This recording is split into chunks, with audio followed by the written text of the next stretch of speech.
Hello students, तो एक बार फिर से आप सबका वेलकम है। तो हमने क्वाड्रेटिक इक्वेशन का सॉल्यूशन पढ़ा था यूजिंग फैक्टराइजेशन मेथड। और इस वीडियो में हम एनसीईआरटी 4.2 एक्सरसाइज की बात करेंगे और देखेंगे कि इसे कैसे सॉल्व कर सकते हैं हम यूजिंग फैक्टराइजेशन मेथड। ओके, तो फर्स्ट प्रॉब्लम हमारे पास आ रहा है जिसमें हमें रूट फाइंड करने हैं कुछ क्वाड्रेटिक इक्वेशन जो कि हमें गिवन है। किस मेथड से? Using factorisation method. ओके, बात क्लियर है क्या? बिल्कुल। तो स्टार्ट करते हैं। तो सॉल्यूशन वन, इसमें फर्स्ट प्रॉब्लम का फर्स्ट पार्ट। इसमें हमें गिवन है कि x square minus three x minus ten equal to zero, इसके रूट्स फाइंड करना है। ओके, तो हमने फैक्टराइजेशन मेथड में क्या देखा था कि सबसे पहले आप कोफिशिएंट ऑफ एक्स स्क्वायर देखो क्या है, वन। और कोफिशिएंट ऑफ और कांस्टेंट टर्म देखो क्या है, माइनस टेन। इसके हेल्प से आप मिडिल टर्म को ब्रेक करोगे और आपका साइन जो चार टर्म का बन रहा होगा ना, वो वैलिड कॉम्बिनेशन ऑफ साइन होना चाहिए। वैलिड कॉम्बिनेशन ऑफ साइन का क्या मतलब होगा? या तो चारों पॉजिटिव साइन हो, चार टर्म जो आप स्प्लिट करके लिखोगे, या चारों निगेटिव हो, या दो पॉजिटिव हो और दो निगेटिव हो। इसके अलावा कोई भी अगर आपके पास बन रहा है वो रॉन्ग होगा। ओके, तो इसको माइनस माइनस टेन को क्या लिख सकते हैं हम? इसको लिख सकते हैं minus two into minus five. लेकिन हमारे पास दो नेगेटिव पहले ही से हैं, मतलब हमको वैलिड कॉम्बिनेशन ऑफ साइन के फॉर्म में चेक ब्रेक करना है। तो फाइव और टू के हेल्प से आप माइनस थ्री कैसे लिख सकते हो? इसको क्या ऐसे लिख सकते हो? अब minus five plus two x, ये लिख सकते हो क्या? बिल्कुल लिख सकते हो।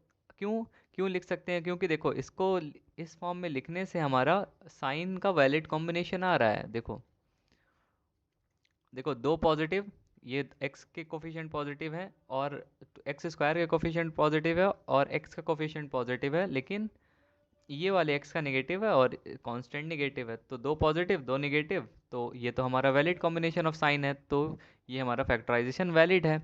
अब सिंपल सा काम करना है हमें। एक्स को कॉमन ले लो आप, तो एक्स माइनस फाइव बचेगा, यहाँ से टू कॉमन ले लो आप, तो x माइनस फाइव बचेगा। इट इज़ इक्वल टू क्या? ज़ीरो। ज़ीरो के बराबर है क्या? बिल्कुल, ये ज़ीरो के बराबर है। और यहाँ से आप अगर फिर से देखो तो x माइनस फाइव और x माइनस फाइव फिर से कॉमन आ रहा है, तो फिर से आप कॉमन ले लो, तो x minus five and this is x plus two and this is equal to zero. So x have two values, what are those value? Minus two and five respectively.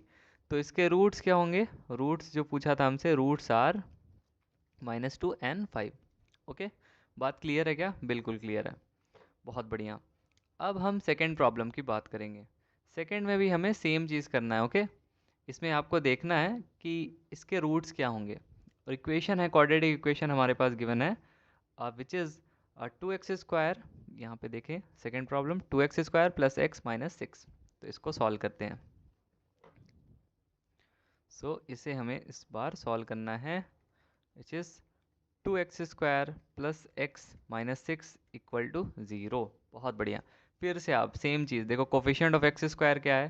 To है। Coefficient of sorry constant term क्या है? Minus six है। तो इसके help से हमको इसको x को ब्रेक करके लिखना है सच दैट हमारे पास वैलिड कॉम्बिनेशन ऑफ साइन हो। मतलब टू इंटू थ्री लिख दो, ऐसे क्या? बिल्कुल लिख सकते हैं। अब देखो, क्या हम इसको ऐसे लिख सकते हैं? Four minus three times of x. देखो वैलिड कॉम्बिनेशन ऑफ साइन आ रहा है क्या? देख देख के बताओ आप। Two x square plus four x and minus three x and minus six equal to zero. देखो, दो पॉजिटिव दो निगेटिव, ये तो वैलिड है, तो बिल्कुल सही है। तो हम यहाँ से अब टू एक्स कॉमन ले लेंगे, तो बचेगा हमारे पास क्या? X plus to. यहाँ से माइनस थ्री कॉमन ले लोगे आप, तो बचेगा क्या? X plus two equal to क्या होगा? ज़ीरो के, बिल्कुल।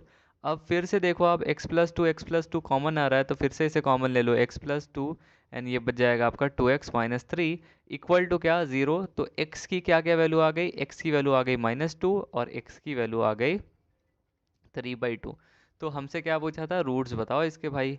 तो रूट्स हमारे हो जाएंगे minus two and roots are minus two and three by two respectively. Okay, बहुत बढ़िया।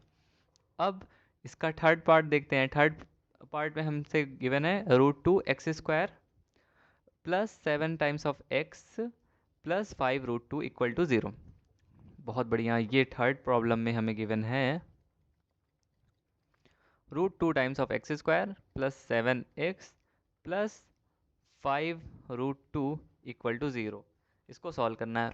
देखिए हम अपना रूल तो सेम रखेंगे, चाहे जो भी प्रॉब्लम हो जाए हम सेम रूल से करेंगे। फैक्टराइजेशन देखो, कोफिशिएंट ऑफ एक्स स्क्वायर क्या है, root 2। Coefficient of an constant term क्या है, 5√2। तो इसको सॉल्व करो, इसको सॉल्व करने पे क्या मिलेगा, रूट 2 से रूट 2 क्या हो जाएगा, 2 2 × 5। तो इसको क्या लिख सकते हैं, 2 + 5 टाइम्स ऑफ 2 + 5 x लिख सकते हैं क्या, बिल्कुल लिख सकते हैं। तो इसको लिख देंगे √2 x² plus 2x plus 5x plus 5 √2 = 0। अब देखो यहाँ से √2 x कॉमन ले सकते हैं क्या, बिल्कुल ले सकते हैं। तो √2 x अगर कॉमन ले लिया, हमारे पास बचेगा x प्लस √2। और यहाँ से अगर 5 कॉमन ले लोगे तो आपके पास क्या बचेगा, x प्लस √2 अगेन बच गया। अब देखो फिर से x प्लस √2 और x प्लस √2 कॉमन आ गया, तो इसको कॉमन ले लो तो बच जाएगा हमारे पास x plus √2 into √2 x plus 5 equal to क्या, 0 है, बिल्कुल 0 है। बहुत बढ़िया। तो x की क्या क्या वैल्यू आ गई, देखो 0 के इक्वेट कर दो, x की वैल्यू आ गई -√2 और -5/√2। तो हमसे क्या पूछा था, रूट्स पूछा था, रूट्स इसके क्या होंगे, रूट्स आर -5/√2 एंड -√2। बहुत बढ़िया। तो ये प्रॉब्लम हो गया ऐसे सॉल्व। अब फोर्थ प्रॉब्लम देखो क्या है, फोर्थ प्रॉब्लम में बोला है कि 2x² - x + 1/8 = 0, इसको करना है सॉल्व। तो देखें कैसे कर सकते हैं इसको सॉल्व, यूजिंग फैक्टराइजेशन मेथड।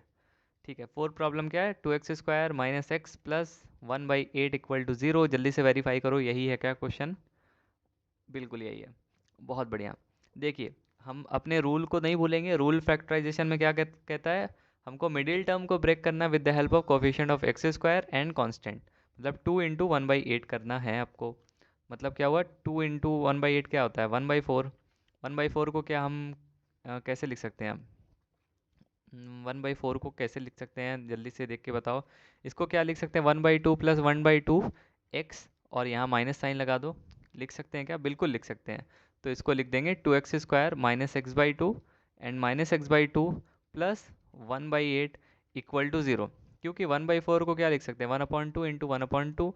और देखो वैलिड कॉम्बिनेशन ऑफ साइन आ रहा है क्या, 2 पॉजिटिव 2 नेगेटिव, तो ये वैलिड है। अब देखो अब क्या कॉमन लोगे आप, अब आप कॉमन ले लो 4, सॉरी यहाँ पे अगर हम ध्यान से देखें तो अगर हम x कॉमन ले लेते हैं सिर्फ, तो ये क्या बचेगा, ये बच जाएगा हमारे पास 2x - 1/2। और यहाँ से -1/2 अगर कॉमन ले लेते हैं तो ये बच जाएगा हमारे पास x + 1/4 इक्वल टू क्या, 0 है। अभी हमारे पास कॉमन नज़र नहीं आ रहा है कुछ दिखता हुआ, तो इसको थोड़ा से और सॉल्व करेंगे। देखो इसमें यहाँ पे एलसीएम लेके सॉल्व करो इसको, तो ये बच जाएगा x/2 यहाँ पे, ये हो जाएगा 4x - 1, यहाँ -1/2, फिर से एलसीएम लो 1/4, और ये बच जाएगा 4x। यहाँ माइनस कॉमन लेंगे तो ये माइनस आएगा, तो यहाँ माइनस होगा, इक्वल टू हो जाएगा 0। ठीक है, तो ये हो गया हमारा 4x - 1 जो है ना कॉमन आ गया, और बचेगा क्या, x/2 - 1/8 इक्वल टू क्या है, 0। बहुत बढ़िया। अब देखो फिर से देखो सेम चीज़ आ रही है यहाँ पे, 4x - 1 की वैल्यू 0 कर दो, और x/2 - 1/8 की भी वैल्यू कर दो 0 के बराबर। तो यहाँ पे x की वैल्यू आ रही है 1/4 यहाँ से भी, और यहाँ से भी सेम आ रही है। देखो x/2 = 1/8, सो यहाँ से x की वैल्यू कितनी आ गई, 2 को उधर भेजो तो मल्टीप्लाई में हो जाएगा, तो 2/8 विच इज़ 1/4। बहुत बढ़िया। तो 1/4 रिपीटेड रूट्स हैं इसके, तो रूट्स क्या हो जाएंगे इसके, सो रूट्स आर 1/4 एंड 1/4। ठीक है, 1/4 दोनों सेम रूट हैं इसके। बहुत बढ़िया। अब जल्दी से फिफ्थ प्रॉब्लम देखो। फिफ्थ प्रॉब्लम में हमें गिवन है 100x² - 20x + 1 = 0। सेम मेथड से हम यूज़ करेंगे, सॉल्व करेंगे इसे यूजिंग फैक्टराइजेशन। फैक्टराइजेशन का फंडा क्या है भाई, x² के कोफिशिएंट और कांस्टेंट टर्म के हेल्प से हमको मिडिल टर्म को ब्रेक करना है, सच दैट हमारे पास वैलिड कॉम्बिनेशन ऑफ साइन रहे। मतलब क्वेश्चन सबसे पहले लिखते हैं। क्वेश्चन हमारे पास है 100 times of x² - 20 times of x + 1 = क्या, 0। बहुत बढ़िया। अब देखो कोफिशिएंट ऑफ x² क्या है, 100, कोफिशिएंट और कांस्टेंट टर्म क्या है, 1। तो क्या 100 को लिख सकते हैं 10 × 10, बिल्कुल। और इसको 20 को, इसके हेल्प से आप -20 को कैसे लिख सकते हो, -10x, -10x ऐसे लिख सकते हो क्या, बिल्कुल लिख सकते हो। क्यों, क्योंकि देखो इसको करने से हमारे पास वैलिड कॉम्बिनेशन ऑफ साइन भी आ रहा है। So -10x and minus 10x plus 1 equal to 0। अब फिर से क्या कॉमन ले लो, 10x कॉमन ले लो, तो बचेगा क्या, 10x माइनस 1। यहाँ से माइनस 1 कॉमन लोगे तो आपके पास बचेगा 10x माइनस 1 इक्वल टू 0। अब फिर से देखो 10x माइनस 1, 10x माइनस 1 फिर से कॉमन आ गया, तो कॉमन ले लो भाई 10x माइनस 1, ये इंटू मल्टीप्लाई हो जाएगा 10x माइनस 1 इक्वल टू क्या, 0। बहुत बढ़िया, तो x की वैल्यू फिर से रिपीटेड आ गई 1/10 एंड 1/10 रिस्पेक्टिवली। अब क्या बोल रहे हो, अब बोल रहा है कि रूट्स क्या है, रूट्स तो यही होंगे जो x की वैल्यू आई है, तो रूट्स आर 1/10 एंड 1/10। बहुत बढ़िया, ठीक है, इतनी बात तो क्लियर है। बहुत बढ़िया। अब कह रहा है कि सेकंड प्रॉब्लम, ये तो फर्स्ट प्रॉब्लम हमारा हो गया है solve using factorisation method. Second problem में बोला है कि solve the problems given in example 1। तो एग्जाम्पल 1 हमने किया था लास्ट वीडियो में, जिन्होंने नहीं देखा वो देख सकते हैं वीडियो, और फिर से हम इसे सॉल्व कर लेंगे। एग्जाम्पल 1 में हमने क्वाड्रेटिक इक्वेशन फॉर्म किया था बस, उसको सॉल्व नहीं किया था क्योंकि हमने उस टाइम नहीं पढ़ा था क्वाड्रेटिक इक्वेशन का सॉल्यूशन। अब हमने फैक्टराइजेशन मेथड पढ़ा है, तो एग्जाम्पल 1 को फिर से वो कह रहा है सॉल्व करो। तो एग्जाम्पल 1 जल्दी से देखते हैं था क्या भाई, एग्जाम्पल 1 जल्दी से देखते हैं था क्या वो। ठीक है, एग्जाम्पल 1 हमारा ये है। एग्जाम्पल 1 में गिवन था कि represent the following situation mathematically. तो फर्स्ट क्वेश्चन में पूछ रहा था, एक जॉन था और एक जीवंती थी, दोनों के पास मिलाकर 45 मार्बल्स थे, ठीक है, और दोनों ने 5-5 मार्बल्स को किसी तरह के से घुमा दिया, खो दिया, ओके। और जो उनके पास अब जो बच रहा है मार्बल्स, उनका प्रोडक्ट गिवन था हमें 124। तो हमें क्या फाइंड करना था कि कितने मार्बल्स दे उनके पास स्टार्टिंग में थे। तो इसके लिए हमने सॉल्व करने के लिए क्या किया था, हमने बोल दिया था कि सपोज करो जॉन के पास x मार्बल है, तो जीवंती के पास ऑटोमेटिकली हो जाएंगे 45 माइनस एक्स। क्यों होगा ऐसा, क्योंकि देखो दोनों के पास मिलाकर 45 मार्बल्स इनिशियल थे। तो हमने बोल दिया कि सपोज करो इनिशियली जॉन के पास x मार्बल थे, तो जीवंती के पास हो जाएगा 45 माइनस एक्स। ठीक है, बहुत बढ़िया। अब देखो, लेकिन क्या हुआ बीच में, क्या हुआ, क्वेश्चन पढ़ो। क्वेश्चन में गिवन है कि both of them lost 5 marbles each, ठीक है, लेकिन दोनों ने 5 मार्बल्स को घुमा दिया। मतलब क्या हुआ कि जॉन के पास पहले x थे लेकिन 5 खो गए, तो कितने बचे, x माइनस 5। और जीवंती के पास पहले 45 माइनस एक्स थे, लेकिन उसने 5 घुमा दिया, तो कितने बचे, 45 minus x minus 5 which is 40 minus x. अब क्वेश्चन में दूसरी गिवन गिवन क्या है कि दोनों के पास जो प्रोडक्ट है अभी, जितने मार्बल बचे हैं उनका प्रोडक्ट, उनको मल्टीप्लाई करोगे तो वो गिवन है 124। तो मतलब x minus 5 into 40 minus x की वैल्यू है 124। ठीक है, इसको थोड़ा सा सॉल्व किया हमने, इसको सॉल्व किया तो हमारे पास एक क्वाड्रेटिक इक्वेशन बन के आ रही थी, विच इज़ क्या, which is x square minus 45x plus 324 equal to 0। अब कह रहा है इसी क्वाड्रेटिक इक्वेशन को एक बार फिर से सॉल्व कर दो आप। बहुत बढ़िया, ये सॉल्व करना है हमको, तो कुछ नहीं करना है इस प्रॉब्लम में, बस इसको सॉल्व करना है। ठीक है, तो इस इक्वेशन को जल्दी से कर देते हैं सॉल्व। तो ये है हमारे पास x square minus 45x plus 324 equal to 0। अब देखो फैक्टराइजेशन मेथड से सॉल्व करने के लिए हम क्या रूल अपनाएंगे, कोफिशिएंट ऑफ एक्स स्क्वायर क्या है 1, और कांस्टेंट टर्म क्या है 324। 324 को हम क्या लिख सकते हैं, 18 इंटू 18 लिख सकते हैं क्या, बिल्कुल लिख सकते हैं। अब 18 को फिर से कुछ लिख सकते हो क्या, इसको लिख सकते हो 2 इंटू 9, इसको लिख सकते हो 18।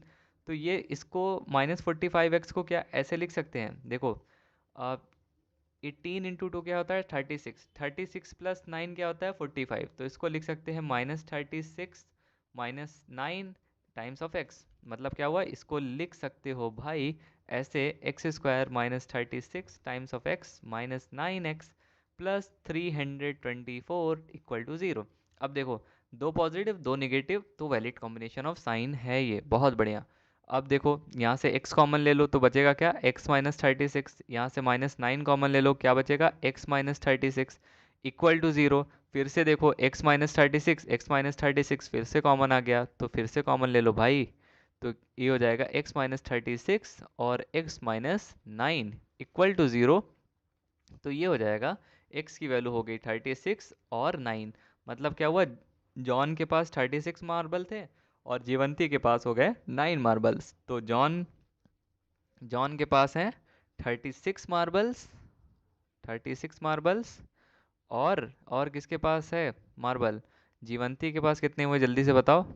तो जीवंती के पास हो जाएंगे 45 माइनस एक्स, विच इज़ कितना?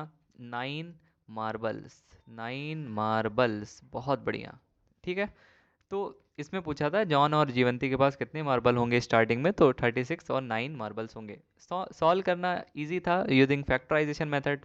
तो हमने कांस्टेंट टर्म और कोफिशिएंट ऑफ एक्स स्क्वायर के हेल्प से मिडिल टर्म को ब्रेक कर दिया, सच दैट हमारे पास जो साइन होगा चार टर्म का वो वैलिड कॉम्बिनेशन ऑफ साइन होना चाहिए। मतलब दो पॉजिटिव दो नेगेटिव हो सकता है, या चारों पॉजिटिव हो सकता है, या चारों नेगेटिव हो सकता है। उसके अलावा कोई भी साइन आप करोगे तो वो इनवैलिड माना जाएगा। बहुत बढ़िया। अब नेक्स्ट प्रॉब्लम की बात करते हैं। देखो, इसमें गिवन था कि a cottage industry produces a certain number of toys in a day. The cost of production of each toy in rupees was found to be at 55 minus the number of toys produced in a day. On a particular day, the total cost of a production was 750 rupees. We would like to find out the number of toys produced on that day. बहुत बढ़िया। तो इसमें क्या करना है कि भाई एक कॉटेज इंडस्ट्री थी, वो सपोज करो एक्स नंबर ऑफ कुछ नंबर ऑफ टॉयज बना रही थी। एक्स एक्स तो अभी हम अज्यूम करेंगे बाद में। मान लो कुछ नंबर ऑफ टॉयज बना रही थी, और जो उसका कॉस्ट ऑफ प्रोडक्शन हर एक टॉय का था वो 55 माइनस कितने टॉयज उस दिन बन रहे थे उसके बराबर था। और टोटल कॉस्ट टॉय का गिवन था हमें 750। ठीक है। तो हमें एक क्वाड्रेटिक इक्वेशन फाइंड करनी थी, और इस क्वेश्चन में हमसे पूछा है कि उस क्वाड्रेटिक इक्वेशन का सोल्यूशन भी आप बता दो। तो हमने कहा कि सपोज करो कि number of toys produce on that day be x, x number of toy उस दिन प्रोड्यूस हुए होंगे। तो उसका कॉस्ट क्या होगा as per the question? Question पढ़ो जल्दी से, क्या गिवन है इसके इसमें? The cost of production of each toy was found to be 55 minus the number of toys produced in a day. मतलब cost of production of each toy है 55 minus x. बहुत बढ़िया। अब आपको टोटल कॉस्ट गिवन है क्या? Total cost of production of toys on that day given है 750। तो मतलब एक्स नंबर ऑफ टॉयज थे, और हर एक टॉयज की कीमत पता है हमें 55 माइनस एक्स। दोनों को मल्टीप्लाई करो, आपके पास आंसर आ रहा था 750। तो इसको सॉल्व करने से आपके पास एक क्वाड्रेटिक इक्वेशन बन रही थी। क्या है क्वाड्रेटिक इक्वेशन? वो ये क्वाड्रेटिक इक्वेशन है हमारी क्या है? ये क्वाड्रेटिक इक्वेशन है हमारी x square minus 55x and plus 750। बहुत बढ़िया। तो इसे सॉल्व करने के लिए क्वेश्चन में बोला गया है, तो इसको सॉल्व करना है बस। So x square minus 55x plus 750 equal to 0। देखो फैक्टराइजेशन के हेल्प से आप सॉल्व करोगे क्या? बिल्कुल। देखो seven coefficient of x square क्या है? 1। कोफिश और कांस्टेंट टर्म क्या है? 750। अब देखो 750 को क्या लिख सकते हो आप? 2 × 25, सॉरी 3 × 25 × 10 लिख सकते हो क्या? बिल्कुल लिख सकते हो। तो क्या इसको 25 प्लस 30 एंड माइनस लगा दो, यहाँ पे x लिख सकते हो क्या? सच दैट हमारे पास वैलिड कॉम्बिनेशन ऑफ साइन रहे। बिल्कुल लिख सकते हैं। तो x square minus 25 times of x and minus 30 times of x plus 750 equal to क्या? 0। अब देखो x कॉमन ले लो आप, तो x माइनस 25 बचेगा। यहाँ से माइनस 30 आप कॉमन ले लोगे तो आपके पास फिर से बचेगा x minus 25 equal to 0। So x minus 25 फिर से आप कॉमन ले लो, और इसके बाद आप क्या कॉमन ले सकते हो? उसके बाद आप कॉमन ले सकते हो, आपके पास बचेगा x माइनस 30 इक्वल टू 0। तो हमारे पास x की दो वैल्यू आ रही है, दैट इज़ 25 और 30 रिस्पेक्टिवली। तो यही हमारा आंसर हो जाएगा। ठीक है क्या? बिल्कुल। तो इसमें पूछा गया था हमसे, क्या पूछा गया था कि find find out total number of toys produce on that day. तो हमारे पास दो वैल्यूज़ आ रहे हैं उसकी, एक वैल्यू है 25, एक वैल्यू है 30। तो दोनों आंसर वैलिड होंगे क्योंकि दोनों पॉजिटिव हैं। ओके, बहुत बढ़िया। ठीक है, ये क्वेश्चन 2 सॉल्व हो गया। अब जल्दी से हम अपने क्वेश्चन में आ जाते हैं। क्या गिवन था वो? बिल्कुल। थर्ड क्वेश्चन पे आते हैं। थर्ड क्वेश्चन पूछता है, दो क्वेश्चन हमने सॉल्व कर लिया। ठीक है, वन वन हो गया सॉल्व। जल्दी से लिख देते हैं, टिक मारते रहते हैं इसको। ठीक है। फर्स्ट क्वेश्चन हो गया सॉल्व, सेकंड क्वेश्चन हो गया सॉल्व, थर्ड क्वेश्चन हमको सॉल्व करना है। इसमें गिवन है find two numbers whose sum is 27 and the product is 182। देखो दो नंबर का सम गिवन है 27 और उनका प्रोडक्ट गिवन है 182, तो हमें वो नंबर बताना है क्या होंगे। ठीक है, तो ये हमारा थर्ड प्रॉब्लम हो गया। तो दोनों नंबर का सम गिवन है 27, तो हम बोल देंगे कि भाई let the numbers be, let the numbers be x and 27 minus x. ठीक है, देखो दोनों का सम गिवन था 27, तो एक को x मान लिया तो दूसरा ऑटोमेटिकली कितना हो जाएगा, x माइनस, सॉरी एक को x मान लिया दूसरा ऑटोमेटिकली हो जाएगा 27 माइनस एक्स। और दोनों नंबर का प्रोडक्ट क्वेश्चन में पढ़ के देखो क्या गिवन है, प्रोडक्ट गिवन है 182। मतलब क्या हुआ कि x इंटू 27 माइनस एक्स की वैल्यू क्या गिवन है, x इंटू 27 माइनस एक्स की वैल्यू गिवन है 182। बहुत बढ़िया, तो इसको सॉल्व करो, क्वाड्रेटिक बन रही है क्या, बिल्कुल। 27x minus x square equal to 182, सबको राइट हैंड साइड ले जाओ, तो ये हो जाएगा x square minus 27x plus 182 equal to 0। अब इसको सॉल्व करना है with the help of factorisation method. देखो फैक्टराइजेशन मेथड क्या कहता है कि भैया कोफिशिएंट ऑफ एक्स स्क्वायर क्या है 1 और कोफिशिएंट और कांस्टेंट टर्म क्या है 182। अब इसके हेल्प से आप इसको सॉल्व करो। 182 को क्या लिख सकते हैं, 13 इंटू 14, बिल्कुल आप चेक करके से देख सकते हो, यहाँ से मल्टीप्लाई करके देखो आपको सेम मिलेगा। तो -27 को क्या हम 13 माइनस 13x माइनस 14x लिख सकते हैं क्या, बिल्कुल लिख सकते हैं। तो ये लिख देंगे -13x and -14x plus 182 equal to 0। तो ये यहाँ से x कॉमन लोगे तो आपके पास बचेगा x माइनस 13, यहाँ से -14 कॉमन लोगे तो x माइनस 13 फिर से बचेगा इक्वल टू 0। x माइनस 13 क्या कॉमन आ रहा है तो ले लो कॉमन, तो ये बच जाएगा हमारे पास x माइनस 13 और ये हो जाएगा x माइनस 14 इक्वल टू 0। तो यहाँ से x की दो वैल्यू आ रही है, एक 13 और एक 14, तो नंबर्स हमारे हो जाएंगे 13 and 14। So numbers are 13 and 14। बहुत बढ़िया, so two numbers are 13 and 14। दोनों का सम करो, आपके पास 24 आ रहा है, सॉरी 27 आ रहा है, तो इसलिए ये हमारे वैलिड नंबर हैं जो कि हमसे क्वेश्चन में पूछा गया था। बहुत बढ़िया। अब देखो क्वेश्चन थर्ड हो गया सॉल्व, इसको जल्दी से मार दो टिक। ठीक है, अब फिफ्थ क्वेश्चन क्या कहता है, find two consecutive positive integer, positive integers consecutive होने चाहिए और सम ऑफ हुज स्क्वायर इज 365। बहुत बढ़िया।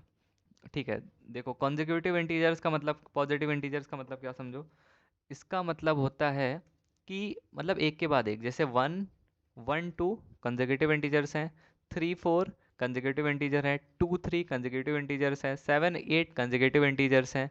सो they are consecutive consecutive consecutive positive integers.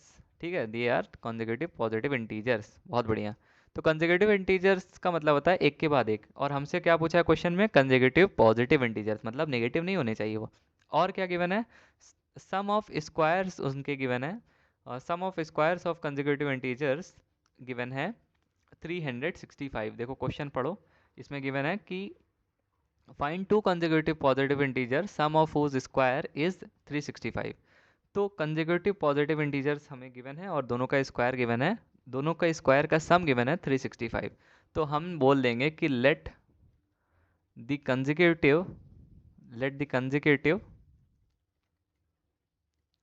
Integers be x. X and देखो एक को x माना तो दूसरा ऑटोमेटिकली क्या हो जाएगा, x प्लस 1। ठीक है, क्योंकि कंसेक्यूटिव इंटीजर मतलब एक के बाद एक, मतलब एक को x माना तो दूसरा x प्लस 1 हो जाएगा। बहुत बढ़िया। और क्वेश्चन में क्या गिवन है, दोनों का सम स्क्वायर का गिवन है 365, मतलब x square plus x plus 1 to the whole square equal to 365। This is given in the question. बहुत बढ़िया। अब इसको सॉल्व करो, एक्स स्क्वायर, इसको ए प्लस बी का होल स्क्वायर क्या होता है, a square plus b square plus 2b, तो मतलब ये हो जाएगा x square plus 1 plus 2 times of x equal to 365। बहुत बढ़िया। तो x square plus x square हो जाएगा 2x square plus 2x and 365 को LHS की तरफ ले आओ तो ये हो जाएगा -364, क्योंकि 1 था पॉजिटिव और -365 तो मिलके बनेगा -364। बहुत बढ़िया। अब देखो 2 कॉमन ले लो या 2 से डिवाइड कर दो इक्वेशन को, तो ये हो जाएगा x square plus x minus 182 equal to 0। अब देखो इसको फिर से फैक्टराइजेशन के हेल्प से हमको सॉल्व करना है। फैक्टराइजेशन हेल्प कैसे, क्या कहता है कि कोफिशिएंट ऑफ एक्स स्क्वायर देखो ये 1 है और कांस्टेंट टर्म देखो 182 है। साइन ऑन को बाद में हम एडजस्ट कर लेंगे, हटाओ। 182 को क्या लिख सकते हो, 13 इंटू 14 लिख सकते हो क्या, बिल्कुल। तो x को क्या लिख सकते हो, 14 माइनस 13 टाइम्स ऑफ x लिख सकते हो क्या, बिल्कुल। देखो वैलिड कॉम्बिनेशन ऑफ साइन आ रहा है क्या हमारे पास, बिल्कुल आ रहा है। 14x minus 13x and minus 182 equal to 0। देखो दो पॉजिटिव दो निगेटिव वैलिड कॉम्बिनेशन है क्या, बिल्कुल। सो x कॉमन ले लो तो बचेगा x प्लस 14 माइनस 13 कॉमन ले लो बचेगा x प्लस 14 इक्वल टू क्या हो जाएगा, 0। बहुत बढ़िया। अब फिर से देखो x प्लस 14 x प्लस 14 फिर से कॉमन आ रहा है तो x प्लस 14 फिर से कॉमन ले लो भाई, तो बच जाएगा x minus 13 equal to 0।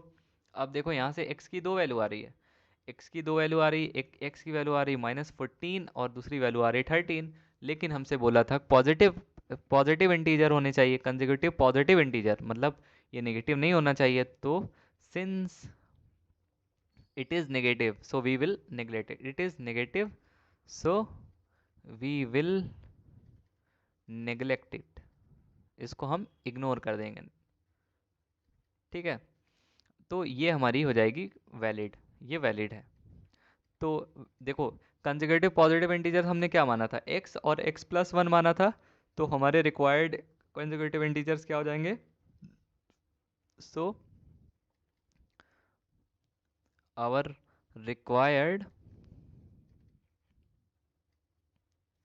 consecutive positive integers are x था 13 और x प्लस 1 विच इज़ 14, ठीक है। तो ये हो जाएगा हमारा आंसर, बहुत बढ़िया। अब क्वेश्चन नंबर 4 की बात करते हैं, 4 हो गया, 5 की बात करते हैं। 5 में पूछा गया है the altitude of a right triangle is 7 centimetre less than it's base if the hypotenuse is 13 centimetre, find the other two sides. ठीक है, इसमें एक राइट एंगल ट्राइंगल की बात की है जिसमें एल्टीट्यूड जो है 7 सेंटीमीटर कम है बेस से, ठीक है। तो 5th क्वेश्चन की हम बात कर रहे थे। इसमें देखो समझने के लिए हम राइट एंगल ट्राइंगल बनाने की कोशिश करेंगे। तो ये राइट एंगल ट्राइंगल है, अज्यूम कर लो आप सब स्ट्रेट लाइन होनी चाहिए।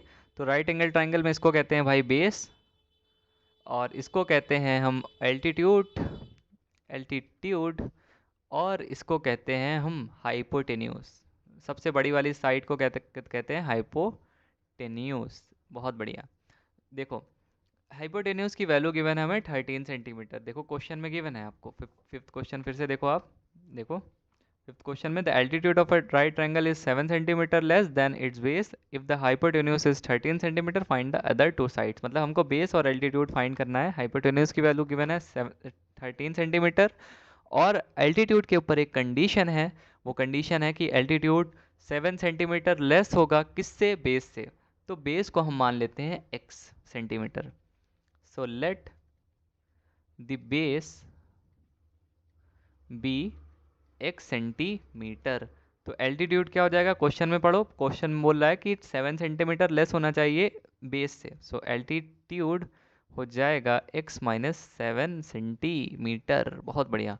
अब हाइपोटेन्यूस की वैल्यू तो गिवन है 13 सेंटीमीटर। अब हम क्या पाइथागोरस थ्योरम जानते हैं, बिल्कुल। पाइथागोरस थ्योरम क्या कहता है, हाइपोटेन्यूस का स्क्वायर इक्वल टू होता है base square plus altitude square.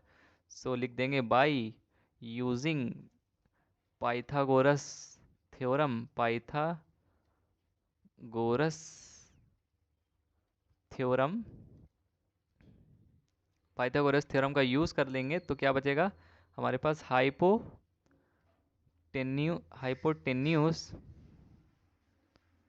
Hypotenuse square is equal to base square plus altitude square. So altitude या परपेंडिकुलर, बात एक ही है, एल्टीट्यूड स्क्वायर।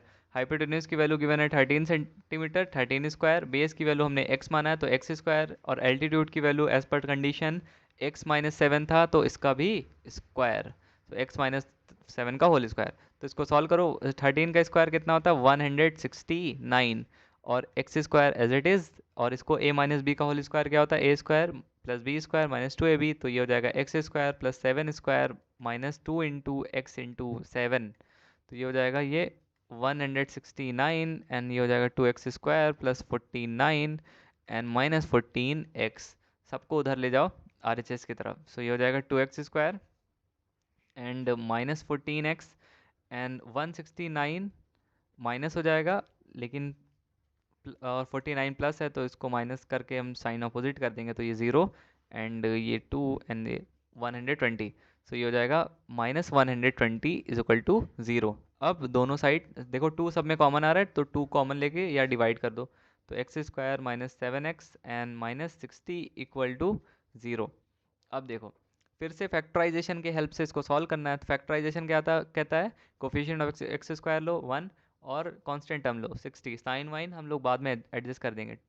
60 को क्या लिख सकते हो 12 इंटू 5, बिल्कुल। तो माइनस 7x को क्या लिख सकते हो 12x minus 12x plus 7x, इसको लिख सकते हो क्या ऐसे, बिल्कुल लिख सकते हो। तो ये हो जाएगा x square minus 12x plus 5x, ये 5 है ना, plus 5x minus 60 equal to 0। देखो वैलिड कॉम्बिनेशन ऑफ साइन है क्या, दो पॉजिटिव है दो नेगेटिव, तो वैलिड है। तो यहाँ से x कॉमन ले लो तो बच जाएगा x minus 12 and plus 5 common ले लो, ये बच जाएगा x minus 12 again equal to 0। तो x माइनस 12 फिर से कॉमन आ गया तो ले लो कॉमन, तो ये बच जाएगा x प्लस 5 इक्वल टू 0। तो x की फिर से दो वैल्यू आ गई, एक वैल्यू है माइनस 5 और दूसरी वैल्यू है 12। क्या बेस माइनस 5 हो सकती है, नहीं हो सकती। बेस कभी भी साइड की वैल्यू कभी नेगेटिव नहीं हो सकती, so base cannot be negative लिख देंगे, since base cannot be negative, तो इसको नेगलेक्ट कर देंगे, ठीक है। तो बेस की वैल्यू हो जाएगी हमारी 12, so base is equal to हो जाएगा 12 सेंटीमीटर। एल्टीट्यूड के बारे में पूछा था, एल्टीट्यूड क्या होगा बेस माइनस 7, मतलब बेस से 7 सेंटीमीटर कम था, तो एल्टीट्यूड हो जाएगा हमारा 12 माइनस 7 विच इज़ 5 सेंटीमीटर। बहुत बढ़िया।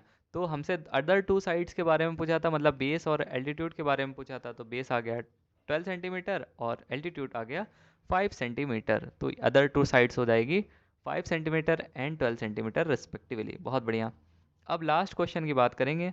तो 5 क्वेश्चन हो गया, तो इसको टिक मार दो जल्दी से, टिक मार दिया इसको, बहुत बढ़िया।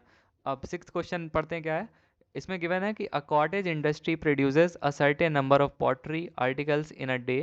It was observed on a particular day that the cost of the production of each article in rupees was 3 more than twice the number of article produced on that day. If the total cost of production on that day was 90, find the number of article produced and the cost of each articles। ठीक है, तो इसमें given है कि एक cottage industry थी जो कुछ आर्टिकल्स बनाती थी एक दिन में, ठीक है, हर एक दिन मतलब कुछ आर्टिकल्स बनाती थी।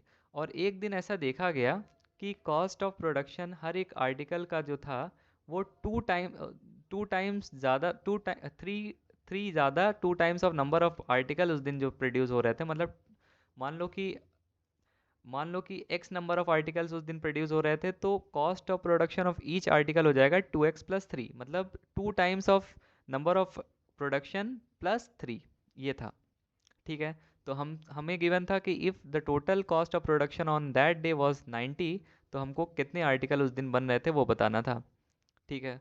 तो इसको कैसे सॉल्व करेंगे जल्दी से यहाँ देखें। तो लास्ट क्वेश्चन हम जा रहे हैं सॉल्व करने, तो ये हो जाएगा लास्ट क्वेश्चन, ठीक है। तो इसमें गिवन हमने अज्यूम कर लिया कि लेट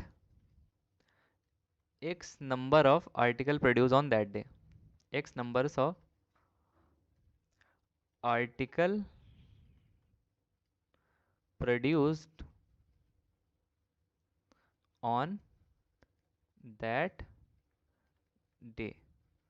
बहुत बढ़िया, ठीक है। उस दिन x number of articles produce हो रहे थे, तो कॉस्ट ऑफ ईच आर्टिकल क्या हो जाएगा, कॉस्ट ऑफ ईच आर्टिकल हो जाएगा हमारा rupees 2x plus 3 as per the question. देखो क्वेश्चन में गिवन है, क्वेश्चन पढ़ोगे तो इसमें गिवन है कि cost of production of each article was 3 more than twice the number of article produced on that day।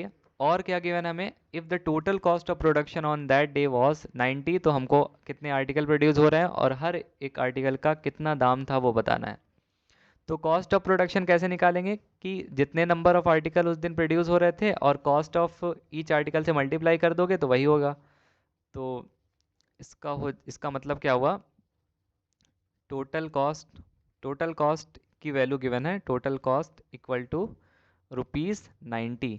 मतलब टोटल कॉस्ट कैसे निकालेंगे, कितने आर्टिकल प्रोड्यूस हो रहे थे और कॉस्ट ऑफ ईच आर्टिकल, मतलब 2x प्लस 3 इक्वल टू क्या है 90। बहुत बढ़िया। अब इसको थोड़ा सा सॉल्व करो तो ये हो जाएगा 2x square plus 3x minus 90 को LHS की तरफ ले गए तो इसको सॉल्व करना है। ठीक है, बहुत बढ़िया। अब देखो फैक्टराइजेशन क्या कहता है हमारा, फैक्टराइजेशन कहता है कि कोफिशिएंट ऑफ एक्स स्क्वायर लो और कांस्टेंट टर्म लो, और साइन वाइन हम बाद में एडजस्ट कर लेंगे। तो इसको लिख सकते हो 2 × 3 × 10 × 3, ऐसे लिख सकते हो क्या, बिल्कुल लिख सकते हो। तो इसको क्या हम लिख देंगे, इसको लिख देंगे हम, इसको 10 को भी ब्रेक कर दो, 2 × 5 × 3, तो ये हो जाएगा हमारा 5 × 3 and 2 × 2 that is 4 × 3 which is क्या, which is 12। so 15 minus 12 लिख देंगे इसको लिख देंगे 2x square plus 15x minus 12x minus 90 equal to 0। देखो दो पॉजिटिव दो निगेटिव, तो यहाँ से x कॉमन ले लो आप, तो बचेगा हमारे पास 2x प्लस 15, और यहाँ से माइनस क्या कॉमन ले लो, 6 कॉमन ले लो, तो बच जाएगा ये 2x प्लस 15 इक्वल टू है 0। फिर से 2x minus 15, 2x plus 15 common आ गया, तो 2x प्लस 15 कॉमन ले लो और x माइनस 6 बचेगा। तो x की फिर से दो वैल्यू आ गई, x की वैल्यू आ रही -15/2 और एक वैल्यू आ रही 6। क्या नंबर ऑफ आर्टिकल्स निगेटिव हो सकते हैं, बिल्कुल नहीं हो सकते। सो लिख देंगे ये number of article can not be negative. So number of articles cannot be negative। so number of articles कितने हो जाएंगे उस दिन, 6। so total number of article produced on that day, total number of articles produced on that day equal to हो जाएगा 6। और cost of each article कैसे निकालेंगे, 2x प्लस 3, मतलब 2 × 6 plus 3 which is 15, and cost of each article equal to हो जाएगा ₹2 × 6 plus 3 which is कितना, ₹15। सो 15 रुपी हो जाएगा, और 6 टोटल नंबर ऑफ आर्टिकल्स उस दिन कितने प्रोड्यूस हो रहे थे, 6, और कॉस्ट क्या होगी हर एक आर्टिकल की, 15। तो आई होप ये आपको समझ में आया होगा। तो इस वीडियो में हमने सॉल्यूशन की बात की एक्सरसाइज 4.2 की, और आने वाले वीडियोस में हम नेचर ऑफ रूट्स के बारे में बात करेंगे, कैसे हम डिस्क्रिमिनेंट का यूज़ करके हम कैसे निकाल सकते हैं कि कोई भी क्वाड्रेटिक इक्वेशन के रूट रिपीटेड होंगे कि रियल होंगे कि इमेजिनरी होंगे, ये सब बताएंगे नेक्स्ट वीडियो में। और तो हमारी वीडियोस को देखते रहें, और जितना भी कहीं भी अगर डाउट हो, अगर जितना पढ़ाया हमने कॉन्सेप्ट दिया है, कहीं भी डाउट हो तो आप कमेंट सेक्शन में पूछ सकते हैं, हम आपके डाउट्स को ऑलवेज़ वेलकम करते हैं। और देखते रहें, सीखते रहें और आगे बढ़ते रहें, और हमारे चैनल को लाइक करें और शेयर करें और सब्सक्राइब करें। Thank you.